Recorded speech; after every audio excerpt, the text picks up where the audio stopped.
Hello, good evening, OCPS families. I am Chrissy Jones, training representative for Family and Community Engagement, and I want to welcome you to this special edition of our Parent Academy Virtual Mini Academy. Whether you're tuning in live or watching the recording later at your convenience, we are so glad you're here.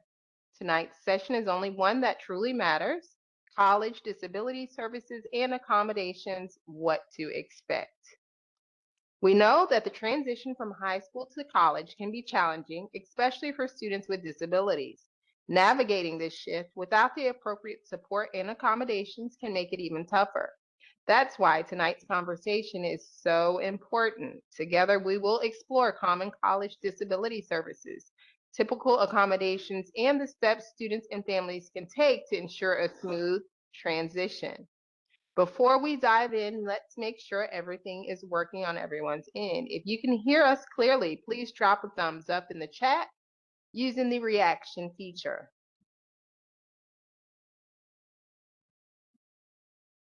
All right, I see a few that have. Also, please let us know what school you're joining us from tonight.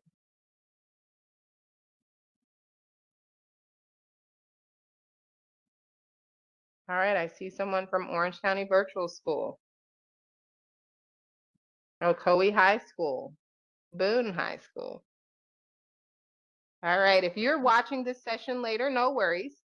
This full presentation is being recorded and will be available on the OCPS Families YouTube channel. The link is in the chat, so make sure to subscribe and turn on notifications so you never miss an update. I'll go ahead and put it in the chat. If you subscribe today, you'll be alerted as soon as this video is uploaded next week. Okay? All right, all participants have access to a PDF copy of tonight's presentation. To download it, please check the information page linked in your registration confirmation email. Just look for the section labeled Webinar Materials. And always, we'd like to remind our families, if you have questions, need clarification, or if there's anything else we can support you with, feel free to send us an email anytime at parentacademy@ocps.net.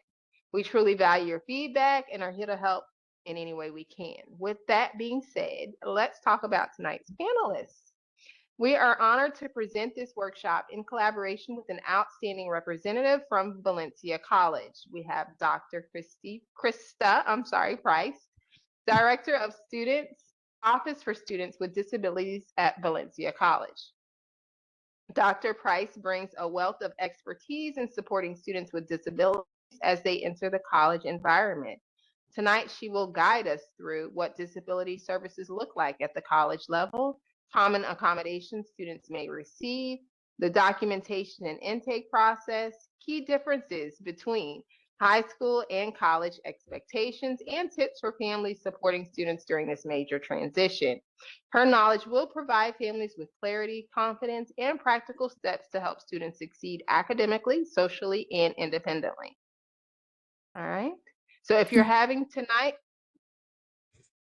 I'm going to go ahead and turn it over to Miss Dr. Price. Thank you so much, Ms. Jones. I You're truly welcome. appreciate you. And thank you for all the tech work beforehand as well, so till we get to this point. Welcome, everyone. I am delighted to be here. As Ms. Jones shared, I am Krista Price. I have the pleasure of serving as the director for the Office for Students with Disabilities at Valencia College. I have about 18 years in higher education.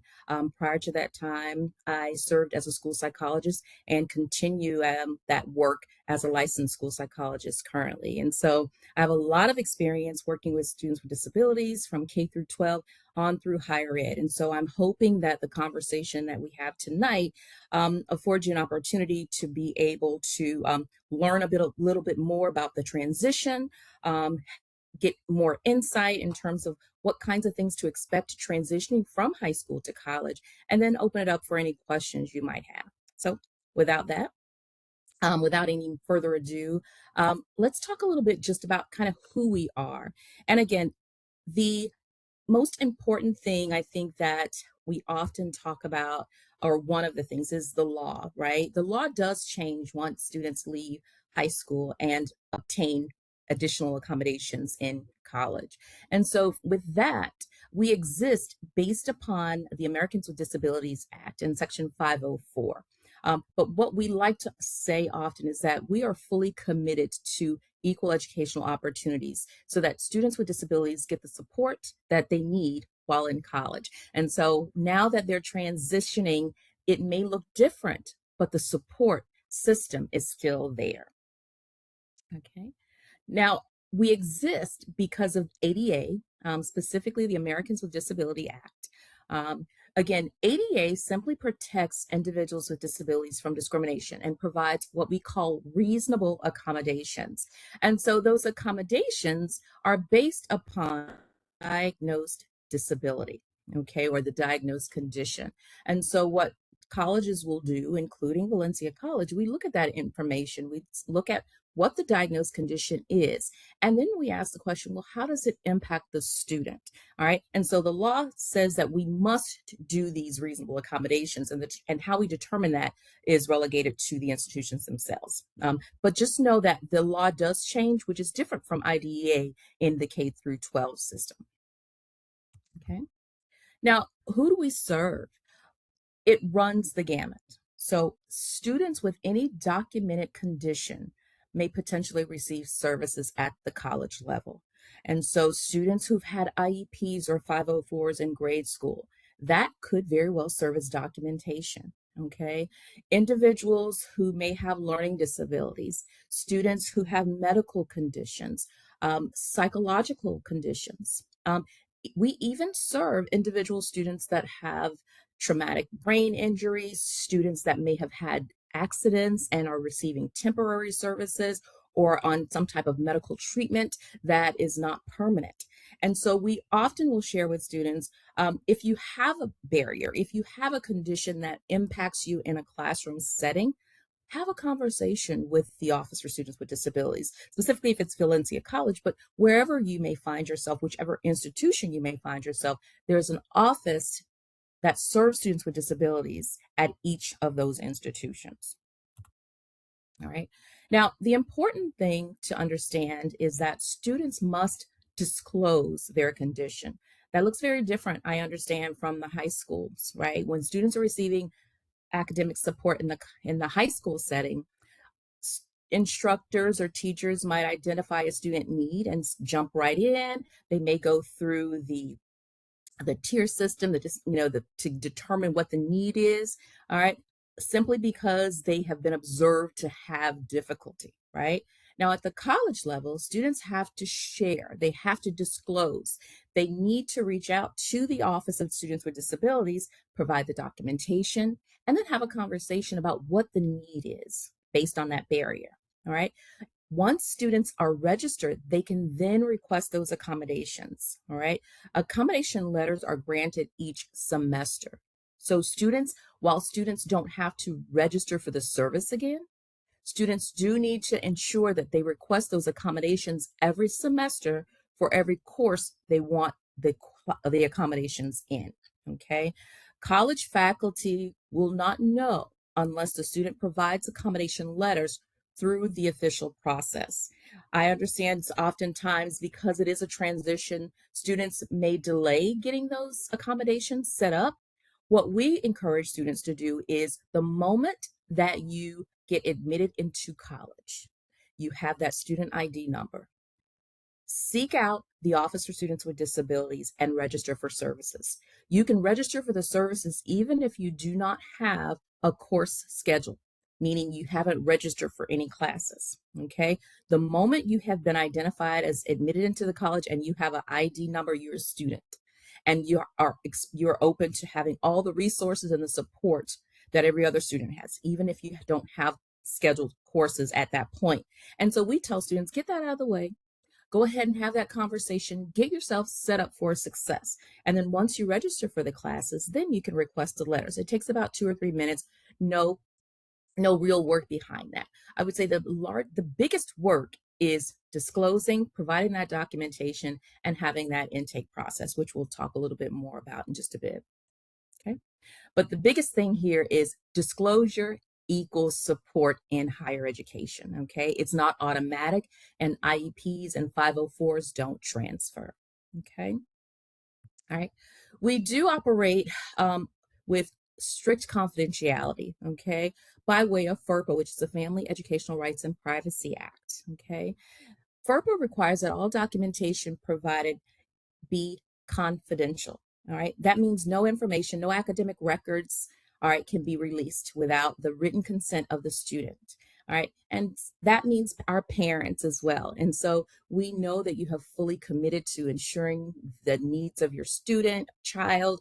And so we want to make sure that you're aware of that, that in the event that you would like to have academic records and your student does consent to that, then you may have opportunities to be able to obtain that information. But again, it's not necessarily meaning that you'll get to reach out directly to the faculty member when your student is struggling or if you have questions.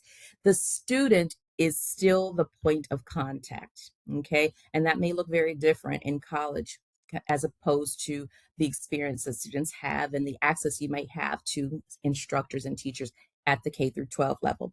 And so that's a big difference because the student is the adult at that point. They transition into college. So that's a sometimes an adjustment period, we know, but we want to make sure that we do share that information, and then we have a conversation about that. That's something that we talk about as part of our intakes at Valencia College. Our intakes normally take about 45 minutes, and that's on average because we want to make sure that we provide as much information as possible. We do our due diligence to review the documentation, have a conversation about what you believe you need and what's going to be most helpful for you, and also afford you the opportunity to ask questions, um, verify any other resources that you might need, and really to be able to understand what your student responsibilities are. Right. All right. We also talk a lot about self advocacy because we believe that it is a critical skill for students. All right. It's important for students to learn how to communicate their needs. And we talk about this often, especially when I'm talking to high schools. Oftentimes, will ask the question to students, how many of you know what your disability is, what you're receiving services for, or what your condition is, or how it impacts you? And a lot more times than I would like to see, students don't know. And so, what that says to me is that there's an opportunity there for us to help students to be able to advocate for themselves. When students understand what their need is, they can then articulate that need to their faculty, to other department areas, specifically if they're registering with our office. We can have a conversation so that we can better support them. Okay. We talk with students oftentimes about how they communicate with their instructors. Some students aren't as well versed in how to communicate sometimes with their instructors, especially if there's a need or if they have a concern, right? And so we'll talk through students through those kinds of things. But we want to make sure students are not just, even if they're coming from high school directly and transitioning, we don't want them to feel like they're not fully supported. We want to make sure that they can ask questions, they can ask concerns. I've even worked with students that we kind of craft emails for them or with them. I'll say it that way. We will help them craft an email, again, to give them that practice and opportunity to be able to use their voice and articulate their needs. All right. And we will often share with students, it's always better to ask the question. Okay. Seek help, seek guidance. Even if you're not the student that raises your hand in a college classroom or a regular classroom, there's always opportunities for you to communicate, right? Send an email, right? Have that communication thread so that you can refer back to it. You're still communicating, you're still getting your questions asked. And so we don't want that opportunity to pass simply because maybe you're not the student that is eager to raise their hand and ask questions or go to an instructor to speak with them after class. Okay. Those are important opportunities for you to grow. And what I like to say, level up, because again, college is another level up from high school, right? And so we want you to be able to develop in your skill set and develop in your new role as a college student. And so those are some self-advocacy things that we believe are very critical part of your academic growth. All right. Building autonomy. All right. I often say many students come to college and they really aspire to great things. One of which is they want to come to college and reinvent themselves, right?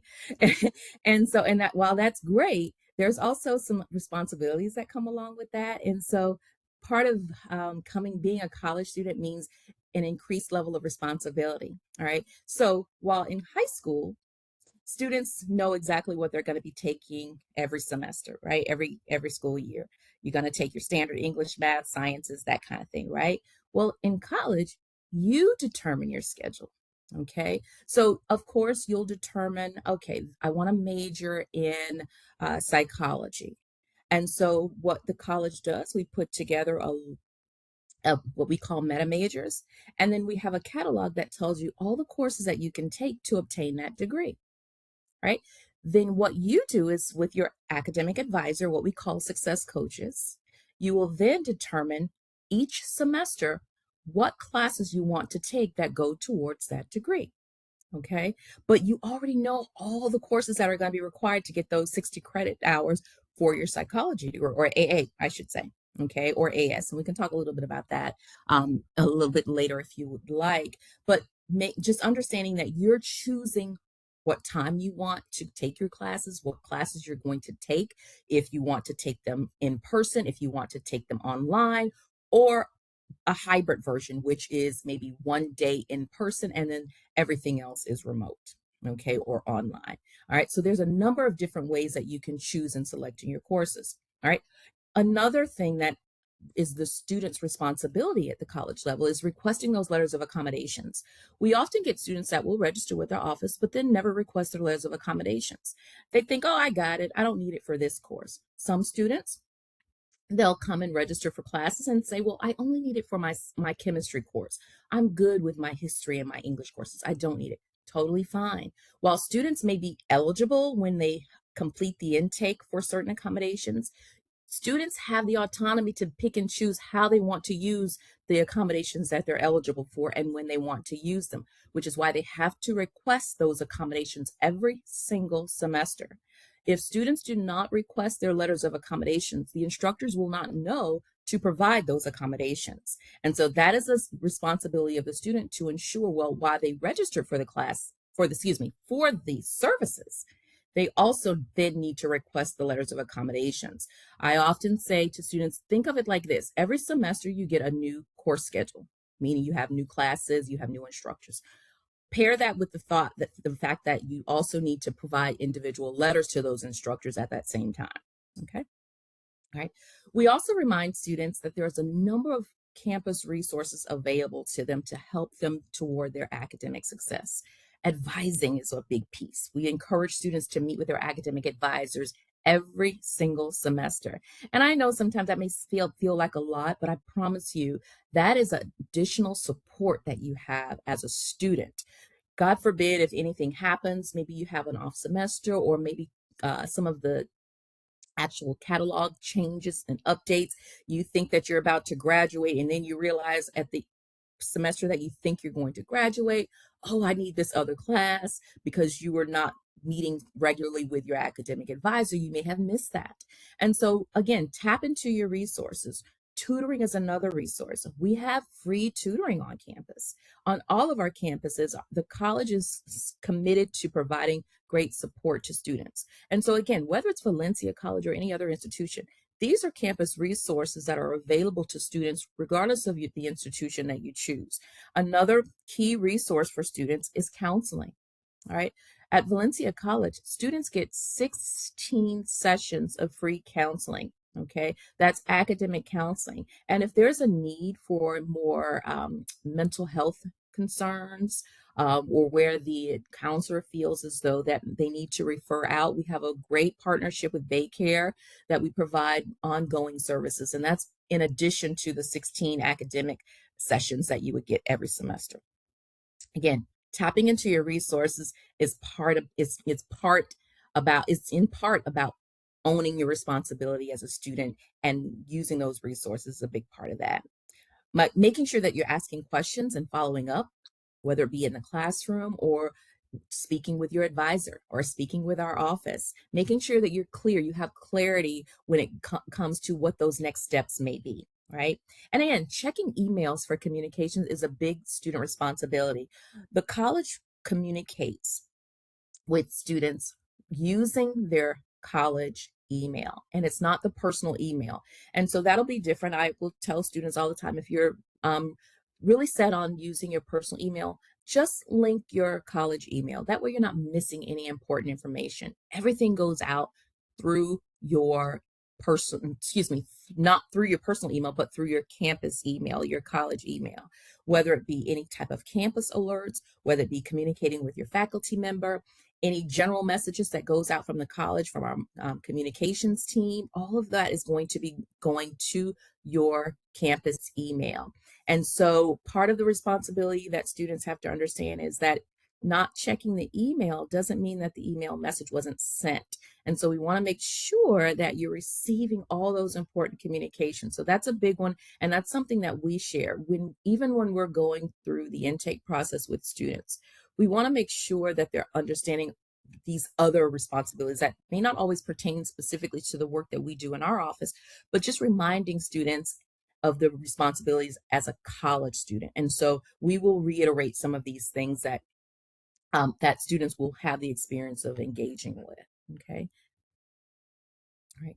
Now, just to highlight some of the differences between high school and college, and I know I've kind of already started sharing that, but I just wanted to kind of help kind of organize this just a little bit, just so that we can kind of do a cross comparison.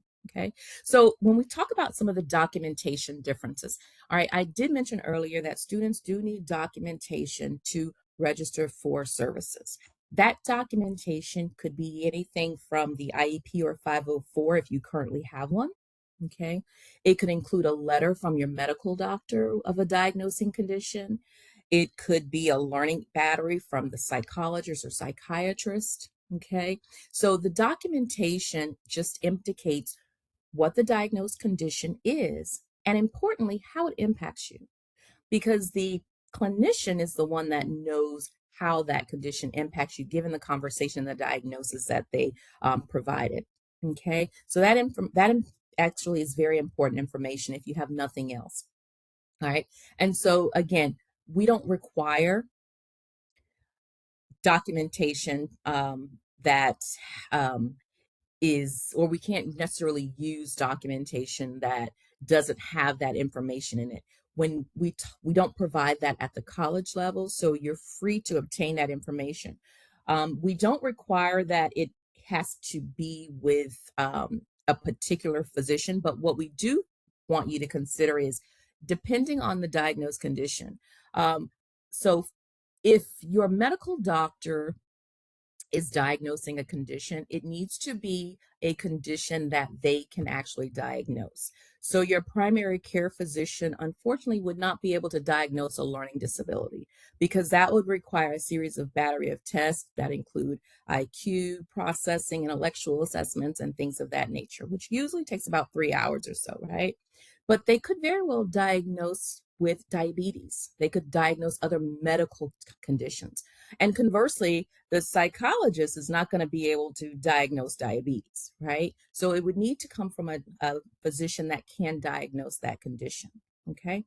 Now, if all students have is an IEP or a 504, okay, 504s and IEPs, those plans go away once you graduate from high school or once you leave the high school setting, because we do have students who are dual enrolled that also want to come to and take college courses.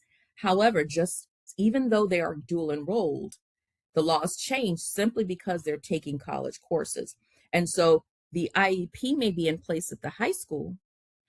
We aren't able to use that information necessarily in the same way at the college level. So what we will do is, yes, we want to make sure that students feel supported, and we'll use it as documentation to determine that this is a student who's received services. Okay, so at the minimum, we can provide some additional time. We want to make sure that at least we can get them registered. And then as part of the intake, as part of that consultation, what we do is we have a conversation about if there's more accommodation needs, then we may request additional documentation. But the great thing is that you'll already be registered. That update takes a couple of minutes. It's a review of the document and then updating it in the system. And so once you're approved, it's not an additional actual intake process. And so we often encourage that. We tell students, listen, when you're coming to campus, just bring that IEP 504, even if that's all you have. If all you have is old documentation, at the minimum, we may be able to give you some additional time. But let us help you determine that. All right. Don't count yourself out and say, oh, I can't get it, or oh, no, that's not the case. Let's have a conversation about it. We invite that. We encourage that. We love to speak with our students. We love to connect and provide as much information as possible because, again, transition is not always easy. But when you have all the information that you need, when you're able to get your questions answered, you'll feel much more supported and you're much more likely to succeed at the college level. And that's really what we want. Okay. All right. And so that's the important part regarding the documentation piece, because we know that students at the college level, they have to provide documentation, okay? The existence of a disability and then the need for those accommodations. Those are the two main pieces that we need to be able to see in the documentation, okay? Right. Now, some of the accommodation differences. Now, we understand that at the high school level, we have our ESC team, right? We have ESC instructors, okay? There's a planning process where they develop the IEP meetings and the instructor is already made aware of what the accommodations are, all right? That is not the case at the college level, as I was indicating earlier, all right? Again, students need to request the letters of accommodations after they register with our office. They also must request those every single semester, okay? And then students need to be able to address the types of accommodations that are beneficial to them. That's, again, articulating your needs, okay? So I encourage you, if you're not already participating in an IEP, this is for students. If you have an IEP or in a 504 and you're not already participating in that 504 IEP meeting, I encourage you to do so. Okay.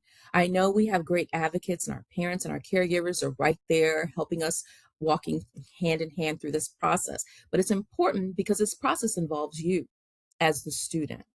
And it's important information for you to better understand what your needs are so that you can articulate those when you're asked. Okay. It's very hard to provide support if you're not really get support if you're not really sure what to ask for, right? And so while we're going to help you through that process, I think that's a tip that I think is an important one as far as developing skills, self-advocacy that we were just talking about, and owning these student responsibilities, okay, moving forward. Okay. Now, as far as the environmental differences, when we talk about the academic setting, okay, in high school, we know that our teachers are amazing. Much like our college institution, we believe we have very amazing faculty as well. In high school, students are kind of guided through the process. The teacher might be looking over your shoulder a little bit more, reminding you that grades are due, you haven't turned something in. They might be doing study sessions to prepare you for exams, do like memory cues and facts and question and quizzing you and things like that. That may not be the case at the college level, okay? Remember, college is voluntary, right? And so the focus is a little bit different because these are experts in specific content areas. And so faculty are looking for you to learn at your own pace, okay? So that may mean while you're getting lectured in a classroom, you might be spending 3 or 4 hours in a week for that one class outside, just studying and preparing. And if you have 4 classes every semester, okay, 4 hours for each class times 4 classes, that's at least 16 hours a week. And actually, that's on the low end. We often tell students, think of college or the work that you're going to be doing outside of the classroom. Think of it like a part-time job. The average part-time job hours is what, 20 to 25 hours a week, right? That's how much time you're going to be spending outside of the classroom. So we remind students, learn to pace yourself. Get organizational training and work with strategies on how to organize your exams, notes, and things of that nature. All right. And also time management is a big part of that as well. Okay.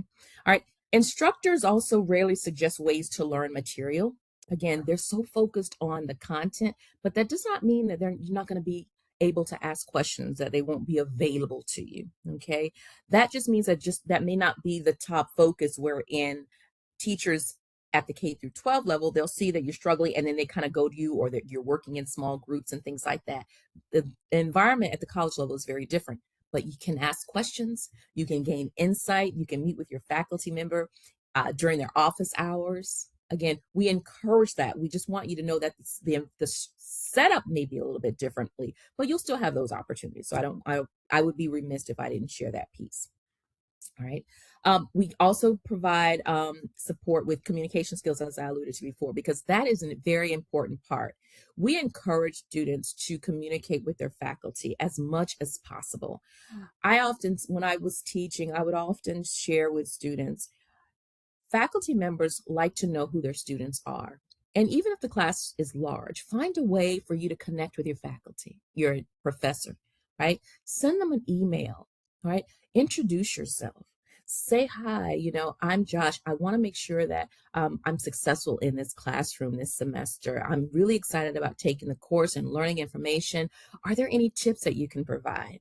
Is there anything that I can do to plan for exams? And send a nice, just to say hello. I'm just wanting to introduce myself, eager to meet you on the first day, whatever that is. And again, it's not required, but again, think about how we are when we're, just in any type of social setting. It makes it a little bit easier to kind of get through the remainder of the event, right? And so if we're connecting with our faculty in that way, they're more likely to remember us if we have an issue.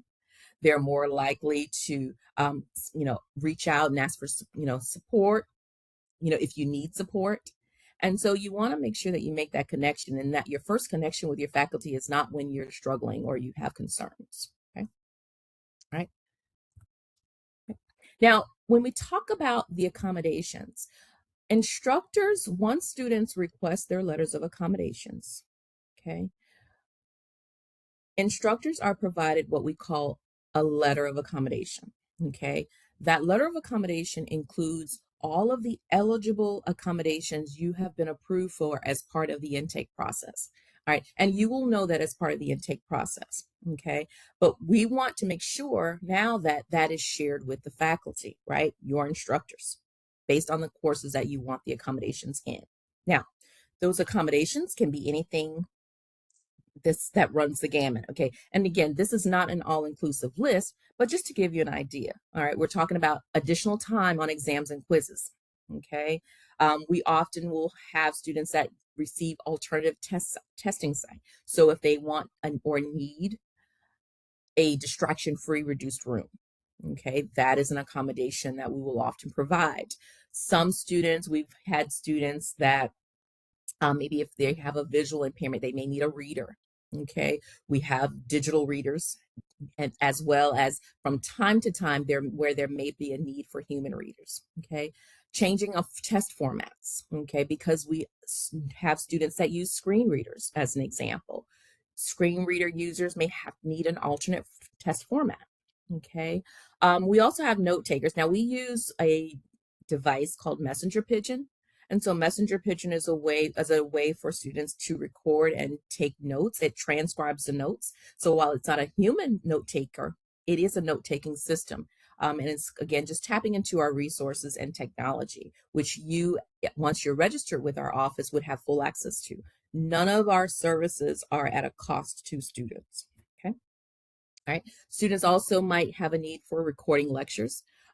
Oftentimes, particularly if students have a challenge with inattention and lack of focus, they may be missing detail in a lecture environment. They may take really good notes when they're able to attend to it, but maybe they have gaps or holes in their notes. So maybe recording lectures might be of benefit, okay, to help with those things. Other things include sign language interpreters, because we also have individuals who are deaf who use sign language interpreters for their course that we provide, yet again, at no cost to students. All right, and then the list becomes, we include specific classroom accommodations. Again, it really just depends. That is why it is so important for students to engage us in that intake process, that very first conversation, because it helps us when we understand what your need is. Even if you can't quite articulate it, we talk through it. Be able to ask questions, and we want to be able to, see how you can benefit from certain things. If there's a need for it, we will talk through those requests and be able to then determine what accommodations can be provided at the end of that conversation. So at the end of each intake, students will be familiar enough and know, for the most part, what their accommodations are that they're eligible for. Okay, all right. As I mentioned, students are also eligible to receive assistive technology support. And so we have things like CCTVs, which are like magnifying devices. We have recorders, cassettes, as I mentioned, Messenger Pigeon, which is useful for students who record lectures and need note takers. We have talking calculators, books on tape for use of screen readers. And so there's a number of different softwares and device, and they continue to evolve, especially with all the technology. But this is just a list of some of the adaptive technology that we often will share and students can check out. All right. Now, how do students get registered for our services? All right. Now, I will say that this is specific to Valencia College, but this, again, the registration process is very similar across institutions. All right. I've had the fortune of being at a number of different institutions, and so I can verify and say that the process is quite similar. Okay. And again, we like to say it's easy as 1, 2, 3 because it is as easy as first submitting documentation. Okay. Again, that documentation can be anything from the IEP to the 504, which might provide just the minimal accommodations. But again, it's documentation that says you've had a history of receiving services, and we can use that even though IEPs and 504s go away once you leave high school. All right. Again, documentation could also include a letter from your primary care physician, if that is something that they can actually diagnose. It might also include a evaluation from your psychologist or psychiatrist. Okay, and so the documentation could be a number of different things. The main key pieces to that documentation is the diagnosed condition and how it impacts you is an important piece. But of course, ideally, you would want it to be on letterhead, identifying who the physician is. The clinician usually has their license number.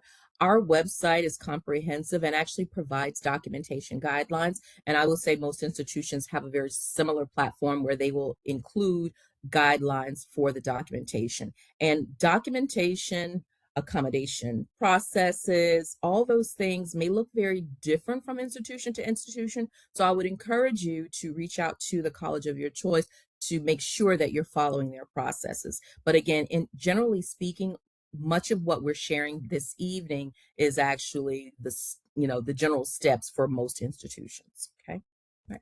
All right. And again, as I mentioned here, again, requiring more documentation, you would know if there is a need for that based on the conversation. But again, we tell students, don't let that stop you from coming and having the conversation. We will help you with that process. We will determine if there is a need. We don't want you collecting unnecessary documentation if we can use the information that we already have. Okay. Right.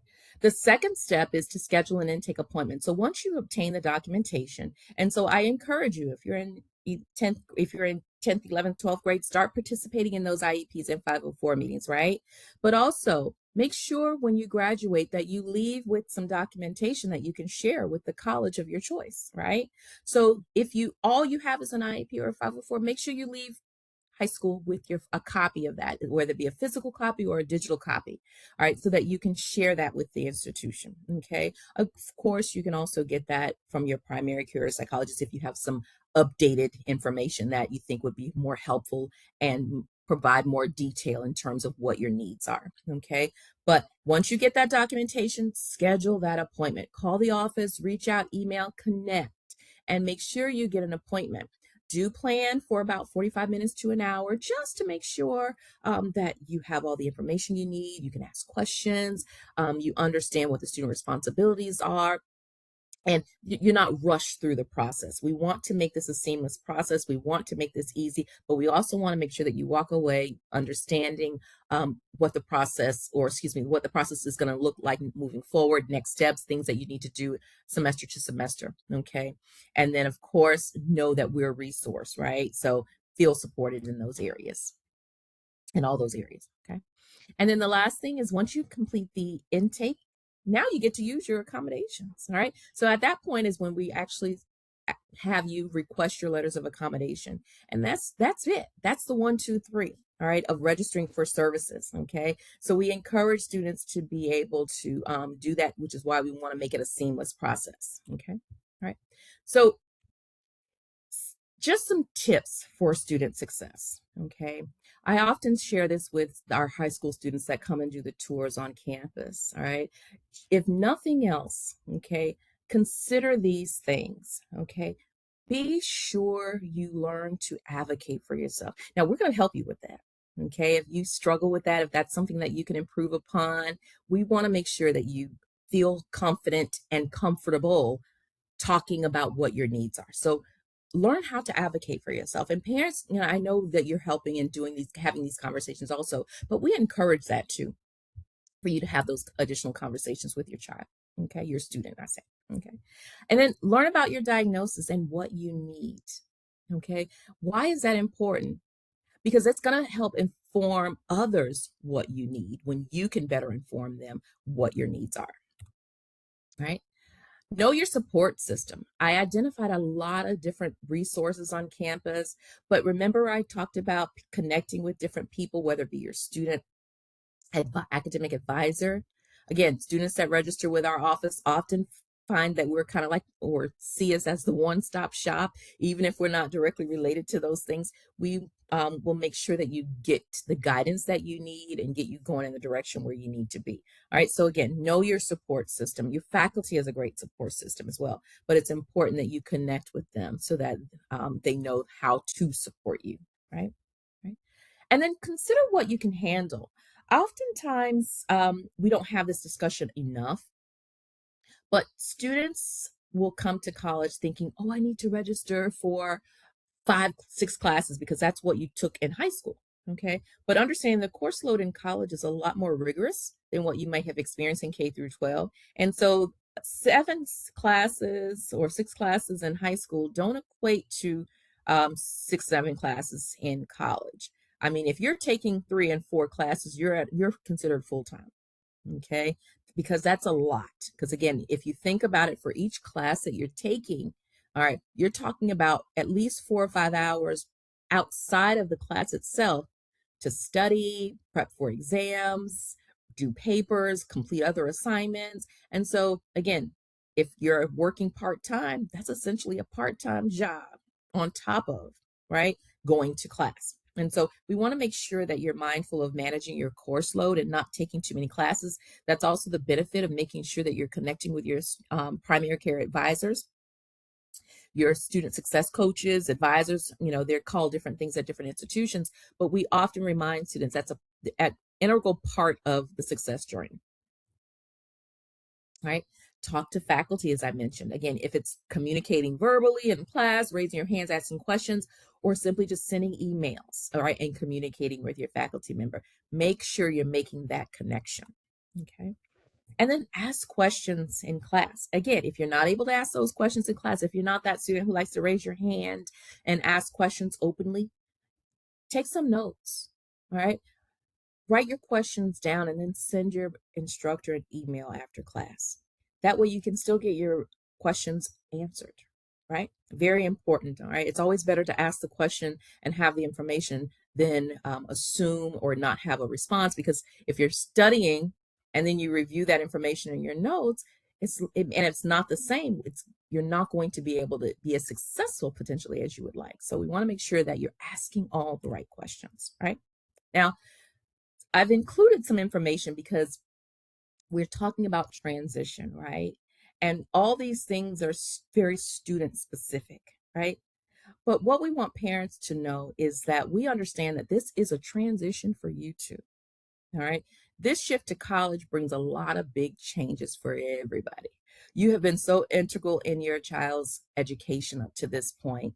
You're committed to their success. We want you to know that we're committed to their success as well. All right.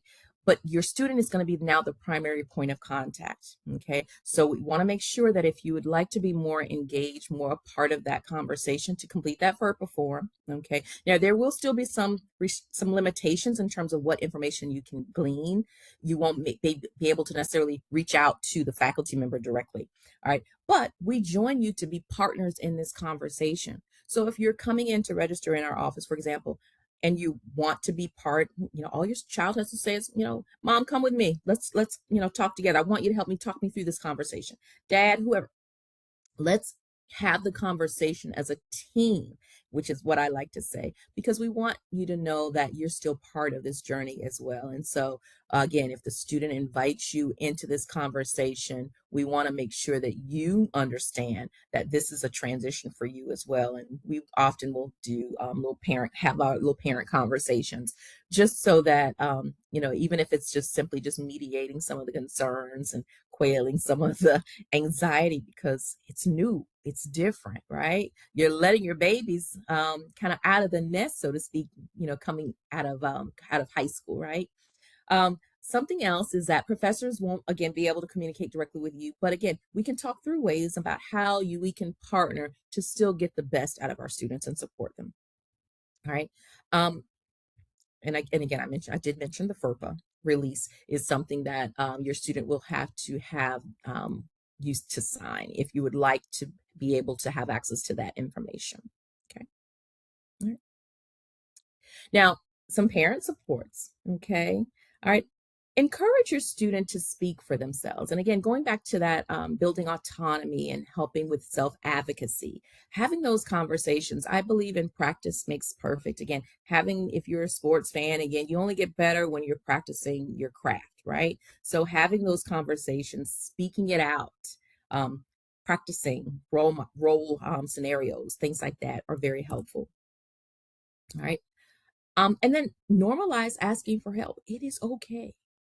We all need help from time to time.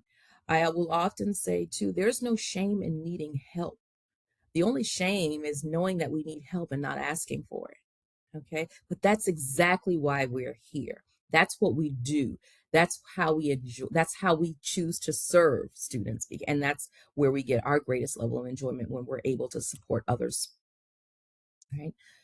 Something else parents you can do to help support students succeed is help them practice talking about their disability and the needs that they have. Okay. And again, this also is aligned with participating in the IEPs and 504. If after the meeting you've participated in the IEP meetings and the student was present, go home and have a conversation. What did you hear? All right. How do you see yourself in a classroom? What do you need the most help with? What are your strengths? Because I think it's very important to talk about strengths as well as areas that we're working and improving on. Okay. So having a great conversation about that also kind of diminishes the anxiety or the angst that sometimes we feel, because it's fresh and new. We're not really sure what to say or how to say it, but practicing helps us get that out. All right. And again, helps us with communicating with others. Okay. Another support strategy is maybe parents can help talking through organizational and time management skills. I mentioned that as a critical skill for students as well, because again, they're going to be on their own with that. All right. They're going to be scheduling their own classes. They're going to be asked to plan and study and, make sure they're ready for their exams on their own time. And so talking through what that looks like for them, because it's going to look very different, transitioning from high school to college. And for some students, and this is some of the feedback that I've gotten, it's a big difference. It sometimes takes that first semester to make that adjustment. And so talking through that organizational and time management skill training set is very good. We can talk through that with students as well, particularly when it's disclosed and they want to have that conversation. I've sat down with students and I've told them, I said, listen, bring your notes. Let's sit down. Let me see how you take notes. Let's see what your calendar looks like. Okay. That's something that you can also do with your student at home. Okay. Celebrate steps toward independence. Okay. This is a great time in many of the students' lives, right? It's an accomplishment. It is a something worth, celebrating, right? I love celebrating wins, even if and with our team. But importantly, this is a monumental time for many students when they're making the walk across the stage from high school graduation and walking through the college doors, right? So celebrate any type of independence. The moment that they register for classes for the first time, after the first, exam, once they finish the first semester, all these little steps matters, and they get us closer to ultimately graduation, which is the goal of our students, right? So let's celebrate all these wins, right? And then lastly, resist the urge, parents, to fix. I know. That's a loaded word, right? But I encourage you, because again, we're talking about building independence in our students, right? We want to make sure that they're ready for that next phase of life once they leave college, right? So again, once if we're fixing instead of coaching. The coaching model is more of a guidance model. The fixing model is kind of like just taking the ownership, wherein the students don't get the opportunity to learn and grow. And so I even after having been in higher ed over 18 years, I still have a little bit of that myself. And even when my students come in and they're having these conversations with me and I'm listening, I have to guard myself sometimes and quiet myself just to listen a little bit longer before I respond. Because sometimes my initial response is to, let me tell you how to do. Let me tell you what I and so, again, the coaching model is one that we ascribe to. And what we do within that coaching model is talk students through their options. And then it allows the student to see, okay, I have this available to me, and these are the choices. This is what I'm going to do. And I think that encourages the independence. It helps students to be able to respond to things they have, when they're in a situation, all right, or they need to reach out, they need to connect, they are better problem solvers and better decision makers as a result of that. Okay. Right. Now, this last slide really just if you like to reach out to any of our area offices, we are divided into regions. And so we have East, West, and Osceola regions. And so these are our office telephone numbers as well as emails. If you ever have questions, if you wanted to reach out and connect with us specifically, we are more than happy to answer any questions you may have and get you going in the right direction. Okay. Right. And that's all I have. Any questions?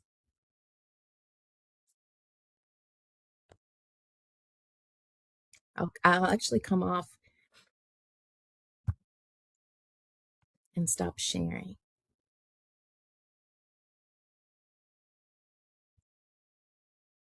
Can you see the questions in the chat? Okay, I can. I'm not really sure. I see one now, but the others have disappeared. So, Let's see. I have one. Would I have to go to the SAS office prior to every semester? okay, yeah. So the SAS office is what UCF calls their office. The Valencia office is the Office for Students with Disabilities. But while you do not need to register for services, once you register the one time, you don't have to register as long as you're a student at the college.